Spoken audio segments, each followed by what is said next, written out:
So good. So excited. Okay. So good to have both. I can't tell you how excited I am that both of you are here tonight. This is going to be such a great conversation.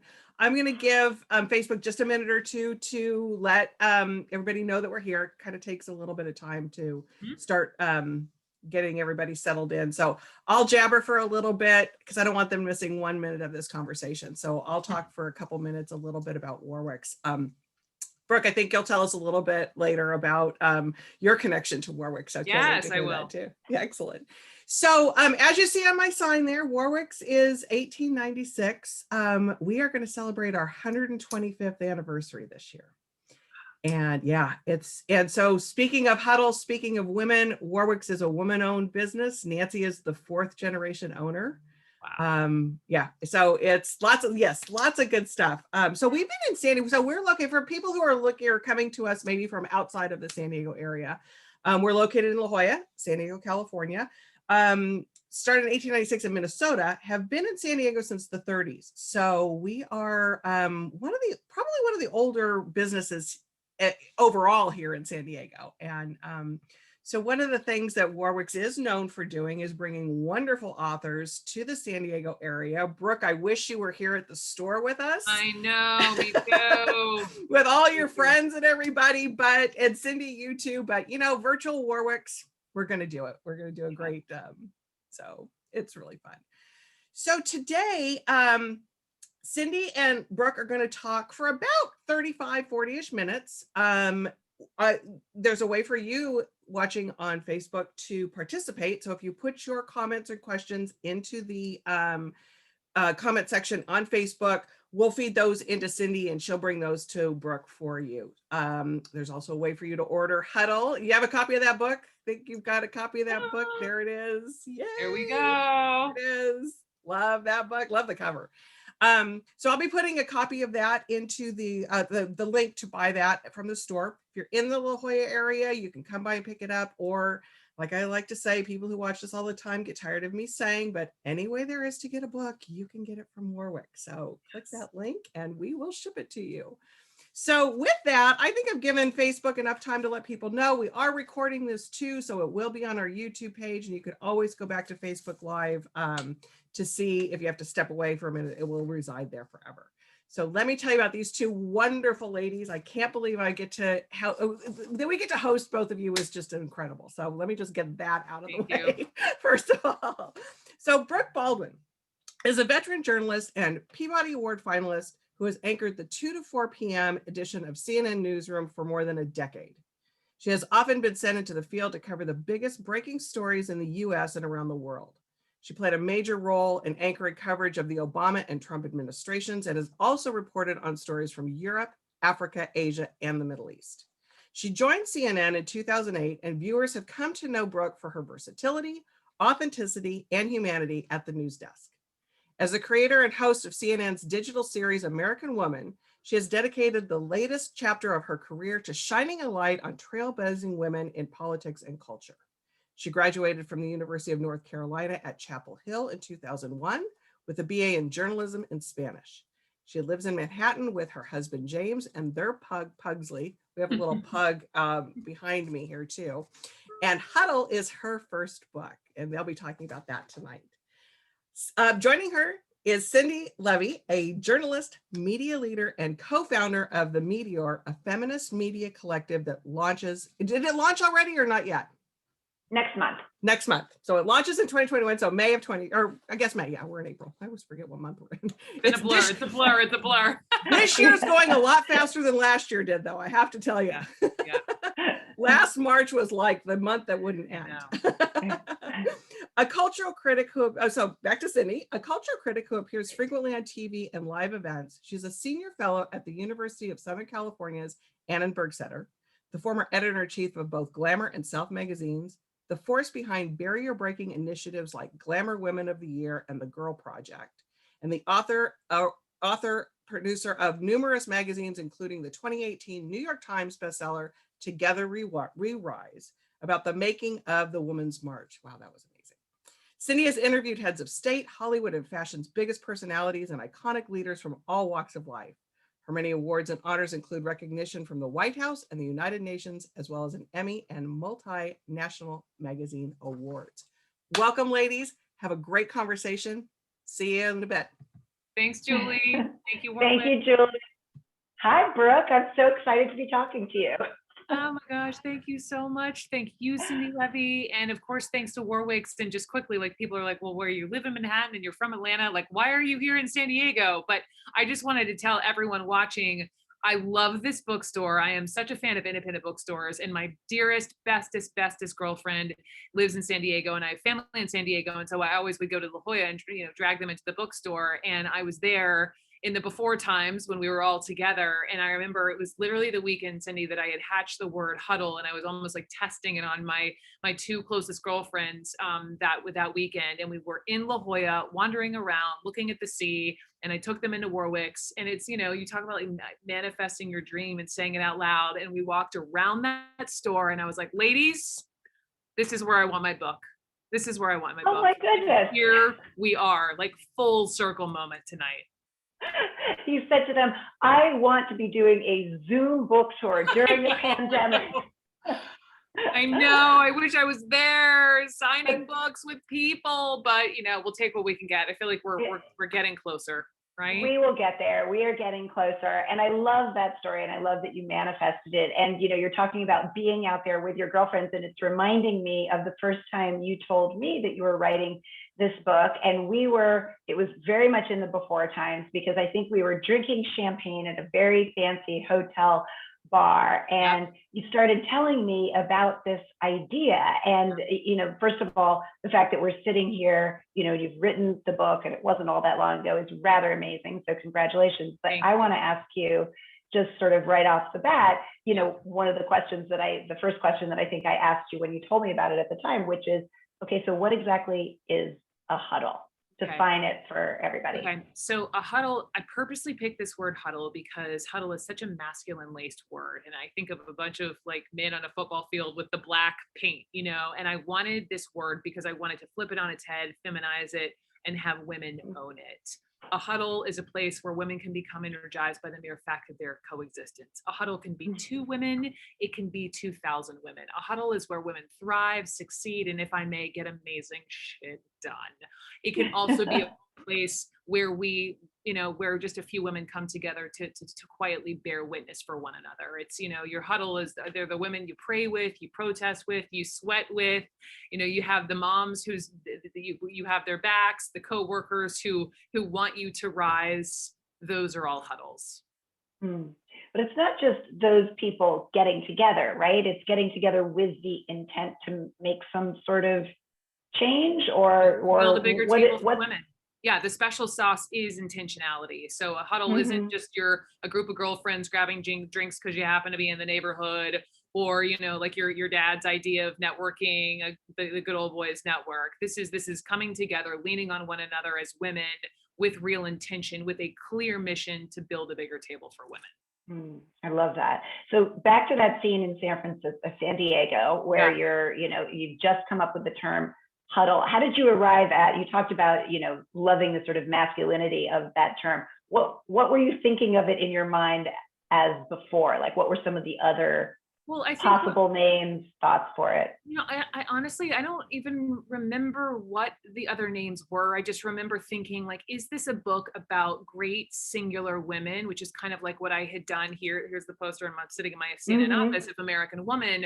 But really, I started noticing this phenomenon of collectives of women, of groups of women doing seismic things in America, just from even when I was, like my journalistic spidey sense was up after I had covered the 2016 presidential election, and just was in Iowa at a Bernie Sanders rally, and I was in the back of Harley Davidson with the bikers for Trump, and I was obviously a lot of people hoped to see the America's first woman president. So I noticed women were showing up in ways that I had never seen before in groups. And so that was something I knew I wanted to cover. I hadn't really seen collectives of women covered quite that way. And so that's what I knew I wanted. And I can't even remember, like it feels so long ago, what the other words were, but when huddle just felt sticky And it's something that women, Cindi, have been doing for years. We have a real legacy of huddling in this country. And I talk to historians and specifically Black women, have a rich history of huddling in this country that predates slavery. But I knew that it was something that women had been doing kind of quietly below the surface. And I wanted to legitimize it, validate it. I see you, and give it power. Why do you think it is that that phenomenon was so underexplored and undercovered? Because as you say, women, and particularly Black women, have been huddling for so long. Why is it that we weren't seeing it? Is it because, we tend to see history as a series of events catalyzed by these lone figures, or are there other factors? Ding, ding, ding, ding. 1,000%. I think that in America, first of all, number one, huddles don't make the headlines. They just don't. And number two, I think that our culture, in order to prevail over the patriarchy, you're the outlier, you're the lone hero. And our culture loves the narrative of pitting women against each other. And I just wanted to say, like, record scratch, no. In my journey of 2 years talking to women and working and writing on this book is that successful women aren't outliers, they're huddlers because they know how to unlock their collective power. So you mentioned before about the issue of race and how white women and Black women have different experiences of huddling and how much it is, or is not part of their kind of their life. Can you just explore that a little bit and explain a bit why that is? Yeah. So number one, huddling for Black women, as I talked to the Black historian Kimberly Springer and talked to a number of Black women who huddle, they all really educated me as a white privileged woman in America on the rich history of huddling, and they were very, very intentional about also telling me, Brooke, it wasn't because of slavery, because we were all we had at that time. It went before slavery because we genuinely enjoyed one another's company. And so then, of course, like in the 80s and into the 90s, the womanist movement, into the Million Woman March in Philadelphia in 1997, the Links organization, Black sororities, sisterhood, it just Black women, it just is in their DNA, this notion of huddling. For white women, I thought this was super interesting for me because I had been noticing this phenomenon, and particularly going to the Women's March in Washington, D.C., which was a bit of an Oprah aha moment for me. And I know that later that was criticized a bit for being performative activism. And a lot of women of color were sort of thinking, as we've been reporting, that, all right, well, white women are now only finally knowing what it feels like to be marginalized in a way we have for so long. But Kimberly Goss is a professor of women's studies at Duke. And she said to me that, in the 50s and 60s, women, white women specifically, June Cleaver and Betty Crocker were actually like making the pies in the kitchen and then hopping the white picket fence to go, organize for the League of Women Voters or go testify in front of Congress. And then for whatever reason, in the 80s, 90s, and 2000s, there was what she coined this phrase, a huddle drought, where white women were not huddling. And Cindi, it was a bit of a eureka moment for me because that's essentially my whole lifetime. I was born in 1979, and certainly not to say that white women certainly did huddle through that time, but there weren't any large movements. And it's just a really interesting juxtaposition of experiences, but then based upon, I think, a variety of reasons, white women have indeed been showing up for one another. Yeah, I mean, you mentioned the Women's March, and on a sort of smaller scale, you can look at the groups of women in Congress, the Squad, et cetera. That's a huddle. It's a sort of growing huddle.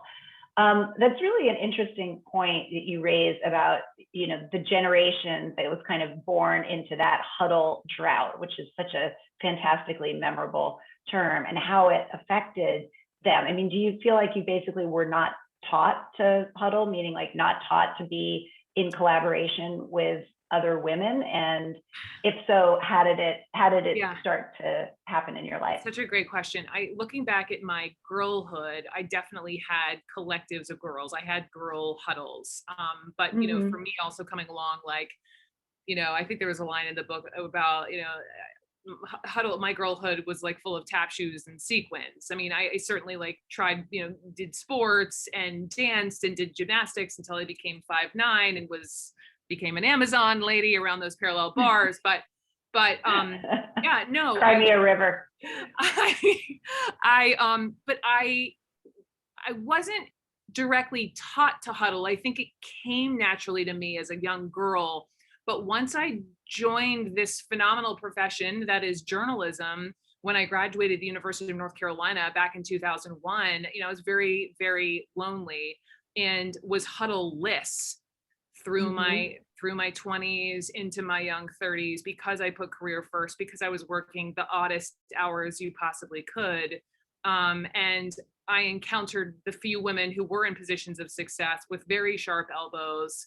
And so they certainly weren't huddling with me. And I felt like I was on an island. And I do think, and this is not in the book, but I've thought about this since, I wonder if like these younger women coming up, it feels like huddling is just natural to them. Like in a way that maybe my generation or some other women may feel that no one really said, hey, link arms, lean on one another, be vulnerable. Like those just weren't things that I think women maybe in their 30s, 40s, 50s, 60s, 70s were taught. But through all of my journalism and interviewing these various successful women, it is the special sauce that has made so many of these women successful.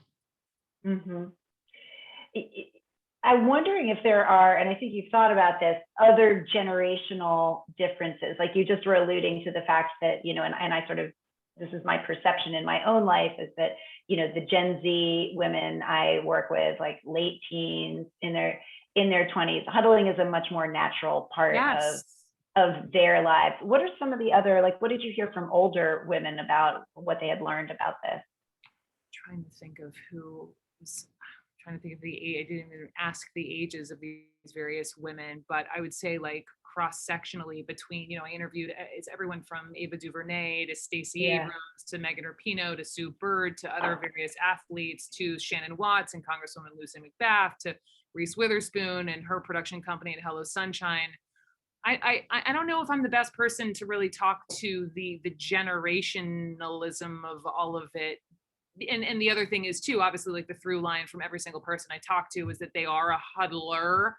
Yeah, I don't know. Well, let's get into some of those specific, world-class huddlers who you talk to in the book, and maybe a good place to start, because close to the beginning of the book is the group of women in Houston, and maybe you can talk a little bit about why you chose them specifically.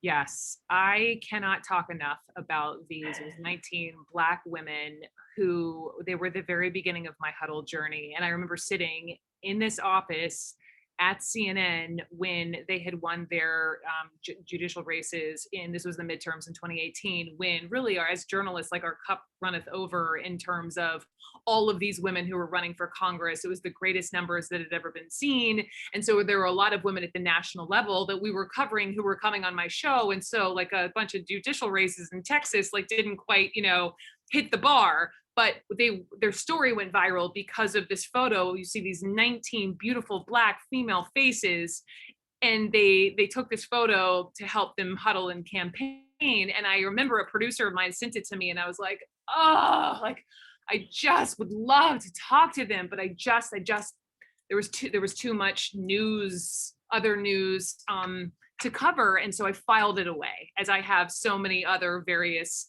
huddles in my day job.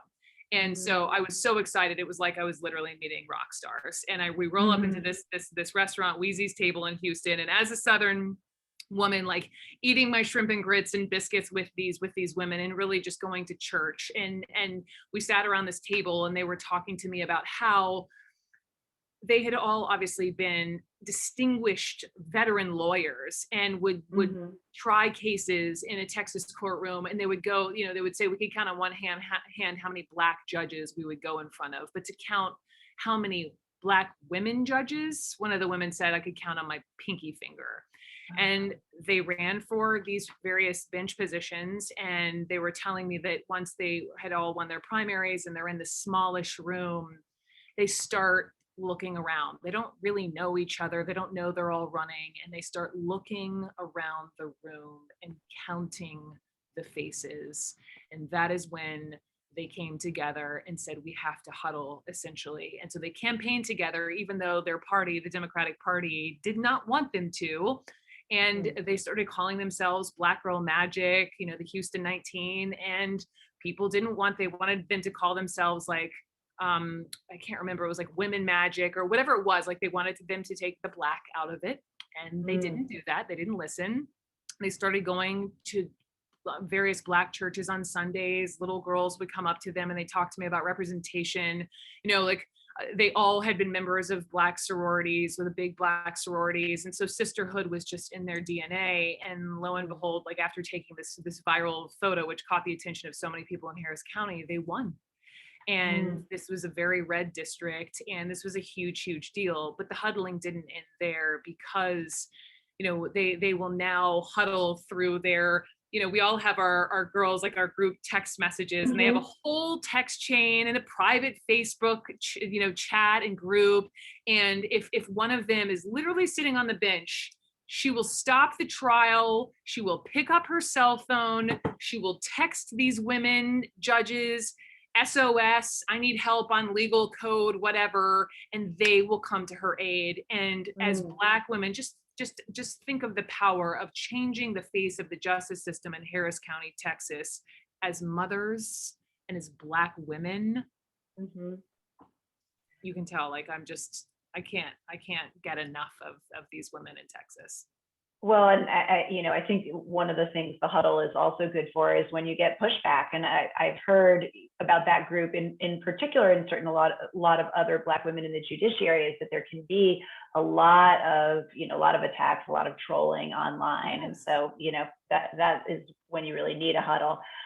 You're talking about how athletes learn to huddle, right? You're talking about, that's what we think about when we think about the traditional word huddle and male athletes. But, it seems to me that if part of, what you're pointing out is that women are kind of trained to have a scarcity mentality and to be in natural competition with other women, and specifically white women are trained. To be fair, there have been very few seats at the table for them. So you kind of understand their sharp elbows at that time. Right. I'm not condoning. But, yeah. Well, but you also say it's kind of a misunderstanding, because it doesn't necessarily ensure that you're going to get to keep your place at the table, just by beating out other women, and that sometimes having other women around you is what's going to make you a stronger presence. But thinking about sports, because that is something that, enables women to really see themselves as a productive part of a group. What did you hear from the athletes that you interviewed? You mentioned Megan Rapinoe. Oh my gosh. Well, I was at the ticker tape parade after this most recent U.S. women's national team won the World Cup in France. They were rolling down Broadway, like totally. And I remember, raising my hand to the boss here at CNN. I was like, send me, like, please let me be the reporter in the crowd. I wanted to see them on the floats. I wanted to see the little girls and the little boys who were literally chanting equal pay at age 8. I had the ticker tape parade, like the ticker tape all in my hair, and it was just bliss. And I interviewed Megan Rapinoe, Sam Mewis, Becky Sauerbrunn. They were all on the team. And then not only did I talk to the women on the soccer team, I talked to the WNBA, Megan's fiance, Sue Bird and Neko Gumake. They helped really negotiate the most recent CBA. And then I also talked to Hillary Knight with the U.S. women's hockey team, because the whole point in that chapter was about amplifying other women and demanding respect. So actually, speaking of women who know exactly how to huddle, these women, like their whole lives, they've played sports with other women on the field. This is so natural for them.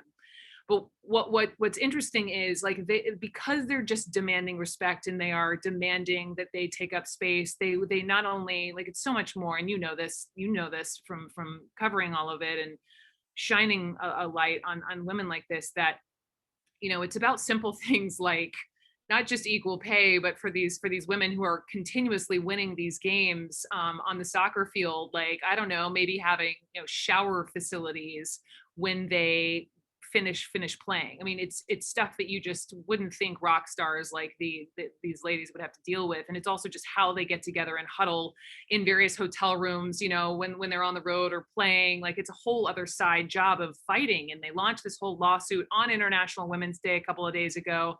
And one of the players was telling me, as a symbolic gesture, not just for the women on the soccer team, but women worldwide.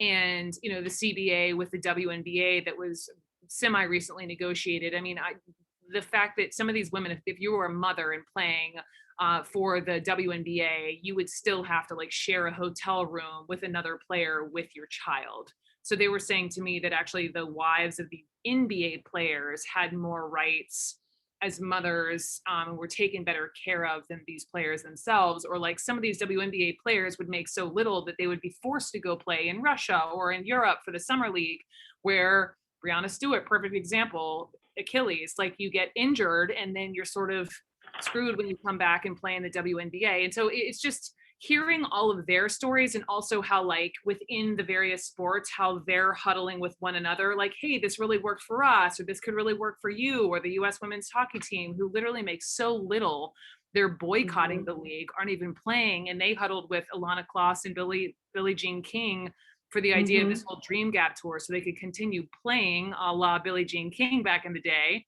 but still fight for what they feel that they deserve in a sport that is like one of the top fastest growing sports for girls in this country. So, and also I just totally geeked out over meeting these athletes. So I'm totally coming back as a WNBA player in my next lifetime. So there's also that.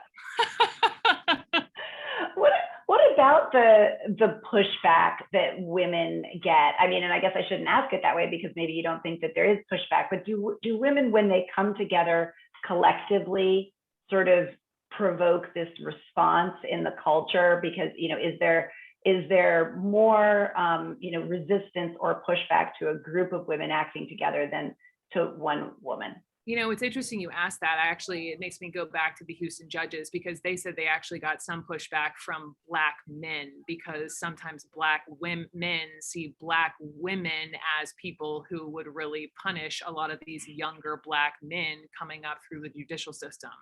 I thought that was just noteworthy. And I also think, you know, I dedicated my book to my mom, my original Huddle, but also I dedicated it to my husband, because we need good men supporting women huddling. Because, you know, I have thought about this, and I do think sometimes some men do see women coming together in groups as threatening. On the one hand, for whatever reason, and I'm not like a social psychologist to fully understand why, or if it's not threatening, maybe it's pejorative, you know, like, you girls, like go hang out over here and buy your shoes, whatever, you know, and we need more men who equally legitimize and acknowledge and empower the women in their lives. Like, take that long weekend, or you know, create that group at work, or go protest with these women. I'm going to give you space to do that, and that matters a lot. Yeah, I mean, I don't think it's that mysterious why you know, men in particular would be threatened, right? Because like things change when women get together. We trade information, right? We find out what each other, you know, you talk about salary transparency, like, you know, things happen when women get together. So true. I know we don't have time to talk about all the other great people that you interviewed, but tell us a little bit about Ava DuVernay and, you know, what specifically you learned from her example, because she sort of started an entire, you know, empire out of huddling. She really has. She is, you know, like you talk about an amplifier in Hollywood. You know, Hollywood is a very white, it's a white male structured space. And she really is a unicorn as a tremendously successful Black woman filmmaker. And I was on set with her at Queen Sugar, actually part of My American Woman series, where we were talking about, you know, she made a lot of news because she only has women directors on the series Queen Sugar. And I was like, and not only are they women, a lot of them are women of color, and a lot of them come from, more indie film circles, because it's really hard to break through, like breaking news. It's really hard to break through in Hollywood. And if you don't, check a lot of boxes on a resume and you haven't directed all these shows, like you're just not going to get in the club. And she's like, F that. I think these women are talented. I know them from various indie films and in this space, and I'm going to give them this opportunity, despite what like the normal structure is. And so she has done so. And I remember sitting with her, and she would tell me these stories of actually going to these parties in Hollywood and being the only Black woman, filmmaker there. And I said to her, I was like, Ava, I was just being contrarian and pushing her a little. And I was like, why not just direct all these, shows by yourself? Like, why not just take all the fame to yourself? And she said to me, Brooke, I don't want to be at the party alone. I don't want to be at the party alone. And that has stayed with me ever since. And that to me is the essence of someone who is a huddler, someone who wants others to succeed and thrive and move on. And as a result of that, she has created this whole pipeline in Hollywood for more and more women to go on after directing Queen Sugar to direct all these network shows and be so much more successful than they had been previously. I just love her. Oh, you're muted. Sorry, let us pause for a moment of Ava DuVernay appreciation. Yes. So I want to take a couple of questions from the audience because we have some great ones coming in. But first, I wondered if it's not too much, can we ask you to read from the book just a little bit? I know there's a passage that I really loved about how actually this experience of writing the book ended up, and huddling ended up changing your life. Yes, if you're so inclined. Yes, I will read to you part of this whole book. I tell all these stories of huddles, and at the very end, I want you to feel so inspired that you want to activate a huddle in your whole life. And I have this whole huddle how-to handbook at the very end. And so this is like just before the huddle handbook. Okay, epilogue, how to find your huddle. Writing this book has changed my life. And even as I type these words, I have a sneaking suspicion there are more changes to come. Learning to huddle has made me a better advocate for myself and my fellow sisters. It has encouraged me to use my platform to amplify more women. It has sharpened my senses to hear the voices of women, to really see their struggles and victories. It has made me a better student of the history of women's contributions in America and beyond. It has made me a more supportive and collaborative colleague, and has made me a more present, vulnerable, and supportive friend. When I started this journey, traveling around the country and interviewing these powerful huddles of women, I thought it would be a pretty straightforward process. Book a plane ticket, do the interview, write the chapter, and on to the next. What I didn't realize was how much this would differ from my day job. How often the line between journalist and subject would blur. In each of these interviews, whether they realized it or not, these women were holding up a mirror to me. As they were speaking about their own plight, my inner voice started to whisper to me. Sometimes the interview would end and I'd turn off the tape recorder only to experience my interviewees turning the tables on me. They'd ask me questions about my life, my career, my voice, my huddle. The very first interview I did for this book with the judges in Houston, it cracked me wide open. That armor I often wore at my job, the one that allowed me to cover so much death, destruction, and political division, had to come off. Even before I met the judges that day, I realized in the airport that this would be the first time in my career that I would jump in head first to follow a story that wasn't for my employer. And the nearly 3-hour conversation I had with the judges that day was so different from any 5-minute live interview on my show. I got to dive into the deep end with them. Not to mention, those judges challenged me to believe in myself and this project. They brought me into their huddle, and I left feeling the spirit of something bigger. As a woman, I saw that I had access to this incredible resource, and it felt more important than ever to tell the story of this powerful phenomenon and share the lessons I was learning with women around the world. Ooh.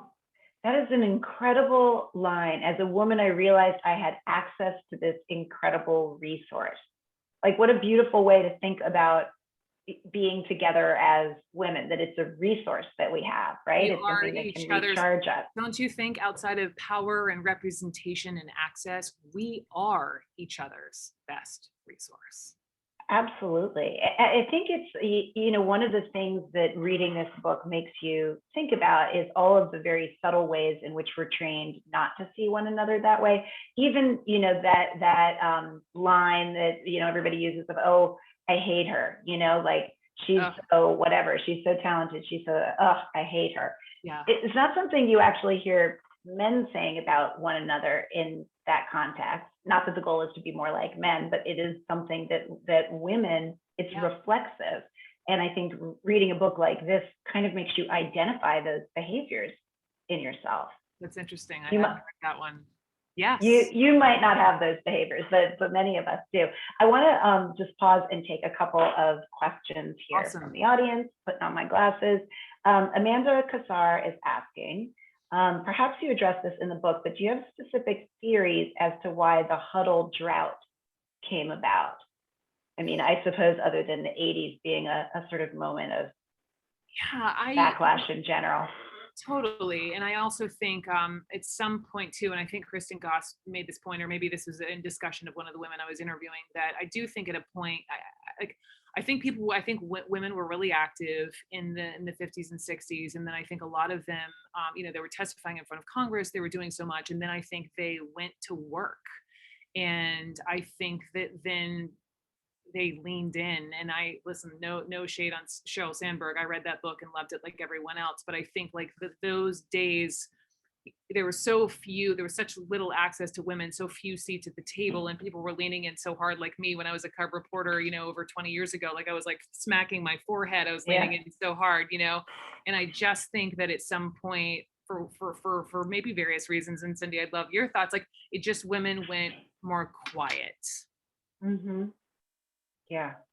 I mean, I don't know exactly why that period, you know, of the 80s and the, you know, and the 90s, why the sort of activism and collective action that seems to have been more prominent in the, you know, in the late 60s and 70s, why exactly it went dormant, other than that the, you know, the world and culture are pretty resistant to change. I do know it happens regularly. So I think one interesting thing is like, okay, we've come out of this moment of sort of collective action. You know, we talked about the Women's March and groups of women running for office together, and, you know, everybody being on their text chain and comparing salaries. And so how do we keep that going? How do we, you know, how do we keep there from being another Huddle drought? I know, and also I would add to that a pandemic where so many women, and specifically women of color, have been disproportionately affected by this. But I would also argue that women, at least speaking from my own experience, my huddles and my friendships have never been stronger as a result of this time. And I feel like even huddling virtually, which I write all about in the book about as well, I'm so excited for whenever we are all fully vaccinated and are able to get out and about. I am so excited to see what women will be capable of, because we've been pent up, you know, we've been huddling virtually, and I just can't wait to see just big change and growth on that front. Right. The roaring 20s and huddling all in one. The huddling 20s? No, that doesn't really work. Okay, we have another question here. Catherine Butera is asking, hi, Brooke, congrats on the new book. Who are some of your closest journalist friends at CNN? Oh, gosh. And she would like gossip and detail. Should we spill the tea? That's just for me. Yeah. She wants tea. I love Dana Bash. I'm thinking of her because she hosted a book event for me earlier this week. Like, Dana Bash is our chief political correspondent. And let me just say, you know, she is so brilliant and so well sourced in Washington, yet she is the gal that, you know, you find yourself in front of and you just want to like tell her all your secrets and confide in her and ask for all the advice. And she's just so natural cool. huddler. She oozes cool. And I mentioned her in the book, and she gave me, I'm not going to tell you what the acronym stands for, but some years ago, she gave me this pillow, and she has one in her office, and it's like this wink in broad daylight, and it's sequined and bedazzled, and it looks so harmless, but it's this acronym that acknowledges that we definitely work in a male dominated space, and it's kind of like our wink at one another and to some of the other women here at CNN in our huddle with whom we lean on, and we almost like it, you know, you kind of have to laugh. Exactly. But she is I love Dana. Yeah.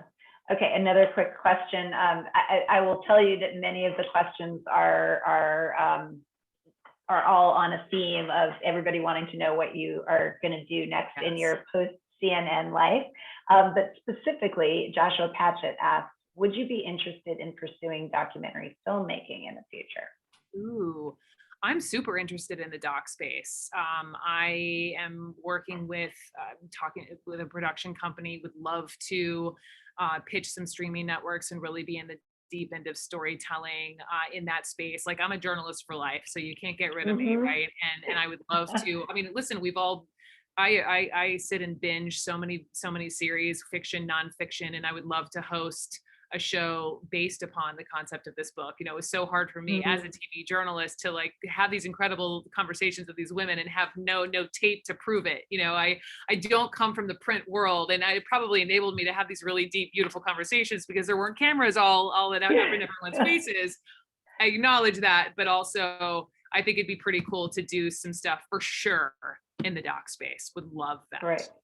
Right. Okay. Well, we're going to hold you to that. Okay. Before, when you were reading from the epilogue, you know, you were talking about how the epilogue has all of these sort of, you know, essentially it's a huddle handbook, right? Yeah. How do you actually do it? Because it sort of sounds like it should be intuitive, but there are secrets to it. And can you just quickly talk about some of those? Like you say, show the F up is one of them. Just show the F up. Be vulnerable. You know, you have to ask for help and just show up as you are. No need to be Instagram perfect all the time. Like, I want to see people's warts and wrinkles and all of that, and I'll show mine. And I think I really learned a lot about that my own self after I had COVID a year ago this week. I was so sick, and I ended up writing this essay for CNN.com that got I think a lot of people read it. And I really showed some non-TV, you know, Brooke pictures, and I got such positive just reinforcement. I so appreciated that. And so many times, like, I'm so big on posting just naturally. And I just think people really value authenticity. I'm going off on a whole thing, but anyway, be vulnerable. I also read a lot of Brene Brown when I was like coming out of COVID. So there's also that. And then making sure members of your huddle are different from you, don't all look like you. You know, that's the point. I tell this whole story about Moms Demand Action and Shannon Watts, white woman, amazing woman who, you know, created this, what is really the largest grassroots huddle in America, 6 million strong, wants to, you know, have just gun reform in this country.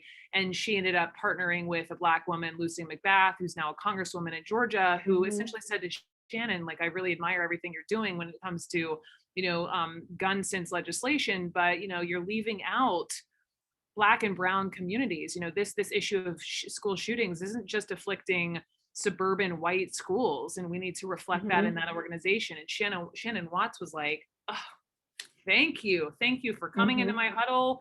Thank you for opening my eyes. You know, and that's the perfect example of also just, you know, I talked to Sarah Hardin, CEO of Hello Sunshine, and she said, Brooke, you have to approach all of this with an intersectional feminist perspective, because if we just replace the patriarchy with a bunch of white women, nothing changes. So those are a couple of the things. I have like 10 steps at the end of the book, and I have various well-known women who tell their own stories to back me up. But, you know, these are just our shared experiences on what has helped all of us activate and nurture our huddles. Yeah, I think vulnerability is really important, because especially at work, I think, you know, if you are accomplished and, you know, ambitious, there is sometimes, particularly if you're one of the few women, this signal that you're sent that you can't show any weakness. And that kind of, you know, it gets into you, and it not that I'm speaking from personal experience, but you have to like retrain yourself to actually be vulnerable with people. So I love that you included that. I think that someone posted, Julie from Warwick's posted some info in chat on Facebook about the t-shirt, and I wondered, so background for everybody, I opened my mail the other day and got like the most fantastic t-shirt from Brooke and the book. It's a Huddle t-shirt. It was so great that my teenager, much cooler than me, promptly stole it from me. But anyway, Brooke is going to tell us where we can get it. I am so excited about this collaboration. So look at this adorable bottle. So this is a company, they're called Mess in a Bottle. I knew that, speaking of just, you know, huddling with women who don't look like you, I knew I wanted to collaborate with a Black woman-owned business. And so there is a woman, Kalila Wright is her name. She owns this super cool t-shirt company, clothing company out of Baltimore. She's from Jamaica, grew up in Brooklyn, lives in Baltimore.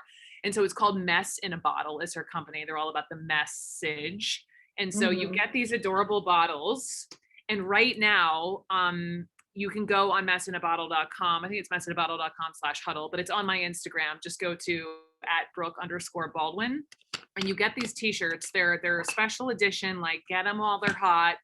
And it comes with, Kalila came up with this definition of a huddle, which, as I mentioned, is a noun and a verb. And it says huddle, a verb, to gather, congregate, and lean on your sister circle. And I just loved that. And the proceeds, part of the proceeds, if you go to messinabottle.com, they go to this nonpartisan voting organization called Girls Who Vote. So like it's going, like the money is going to a great cause.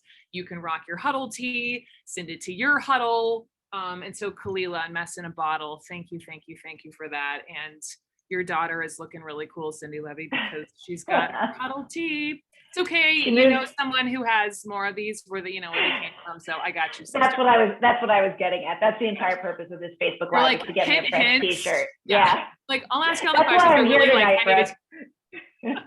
Okay, wait. We have another question in the chat that I want to ask you, which really has nothing to do with huddling, but I kind of want to hear what your answer is. Okay. And I think it's a great question. What is the biggest tip you have or piece of advice you have for people who have some sort of show online? So, you know, maybe thinking about, you've got a YouTube show, someone has an Instagram series. Any secrets for connecting? How do I channel that Brooke Baldwin magic? Wow. For me, I'm reading all the time. You know this, and you know, trying to have your finger on the pulse of what people are talking about, and also just making sure like you have your own voice. Don't try to do the show that you know somebody else's that you really admire. Like do you, and find the thing that makes you tick, and then read everything about the thing that you want to talk all about, and you know, reach out to those people if you want to have them on your show. I think people these days are, you know, if you approach with grace and you slide in the DMs or you cold email somebody and ask for help gracefully, I think that many successful people do want to help you out. And not to be all woo woo, but I also really believe in meditation. It's something that's helped me massively. I do it every single morning. And so for me, when I'm sitting quietly 10 minutes, 20 on a really good morning and meditate, I come out of that really much more on most days clear about what my objective is for the day or what I want. And sometimes like, you should see the notes section of my phone. I have like Brooke's meditation thoughts. And I know you're not supposed to think, you're supposed to clear the mind, but like, let's be real, it doesn't always happen. And so sometimes, you know, when I quiet my mind, like these big, great thoughts bubble to the surface. And so when I finish meditating, I add it to the list and then I activate them. Kind of like walking through Warwick's and manifesting, you know, the dreams, manifest the meditation thoughts. I did not even know that you were allowed to take notes while meditating. Not while, afterwards. Oh, okay. Oh, yes. I was about to say that bit of information has actually gotten me one step closer to meditating, but no. And we know you believe in vision boards also because you had your Huddle vision board. How many huddles do you, just one last question and then we'll wrap up for everybody, but I found myself wondering this in, you know, as I was reading, how many huddles do you have in your life right now? Because, you know, you talk about how we're all part of many huddles, right? You might have a community group, you know, a church group, the work chat, et cetera. How many huddles can you identify in your life? I have one main huddle, which I activated through the course of writing this book. My best girlfriend lives in Encinitas. And so it's the two of us and then two other girlfriends. We all went to high school in Atlanta together. And so they're my main huddle. And then then I have another huge huddle here at CNN among the women, certain women that I lean on. And then I also have a wellness. And by the way, my CNN huddle isn't just older and wiser Dana Bashes in my world. It's also some of the younger women, you know, in the before times. I always would have my office door open, and I want them to feel that they can come in here. And as best as I have access to power, I want to throw down my ladder, Megan Rapinoe. I want to throw down my ladder to them. And then lastly, love. And then lastly, I have a wellness huddle, you know, and that is almost a little virtual because of the pandemic and sweating virtually as part of a community. I do this thing called The Class here in New York City, but now you can do it anywhere. And I have a whole huddle through that as well. So I'd say like kind of 3-ish, maybe 4. I don't know, you know? Yeah, a couple. Yeah. You're multi-huddling. Yeah. Well, thank you for throwing down your ladder to all of us through this book.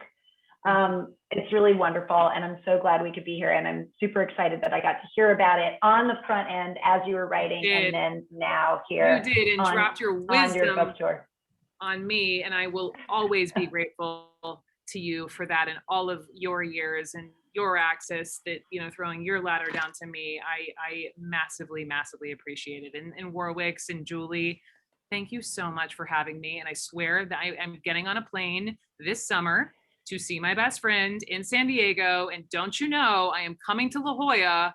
I'm gonna be like, okay, can I sign any books? Yep. Where's my book? Where's my book? I'm coming too. I want to come too. Absolutely. No better place to be than La Jolla. Well, La Jolla really any time of year is a good place to be. Anytime. Yeah.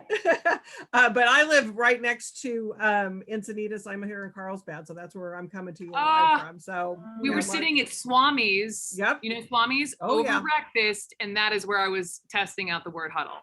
Love it. Best breakfast place on the planet. Yeah, it's that fantastic. was the room where it happened. The room where it happened. Well, and it's so inspirational, and whether you want to be inspirational or not, you are, both of you.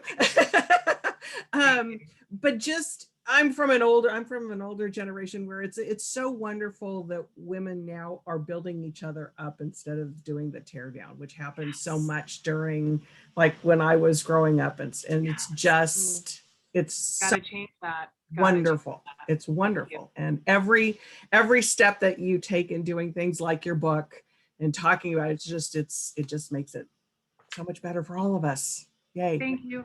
Yay. Thank you. You have wonderful comments in the Facebook. So if you want to feel uplifted, go look at Warwick's Facebook page and you'll see wonderful things. There's lots of love for you in the comment sections. Those affirmations are always great, right? Yes, take it when you can get it. I so appreciate every single one of you watching tonight. Thank you. So Cindi and Brooke, thank you for your time. It was a wonderful conversation. Again, everybody on Facebook, there is the link to buy the book.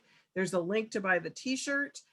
This will be on Facebook Live forever and ever, and also on our YouTube channel. So with that, I'm going to take us off of Facebook. So good night, everybody. Enjoy those San Diego good sunsets. Night. I'm jealous. Bye. Bye. Bye, everyone. Bye-bye.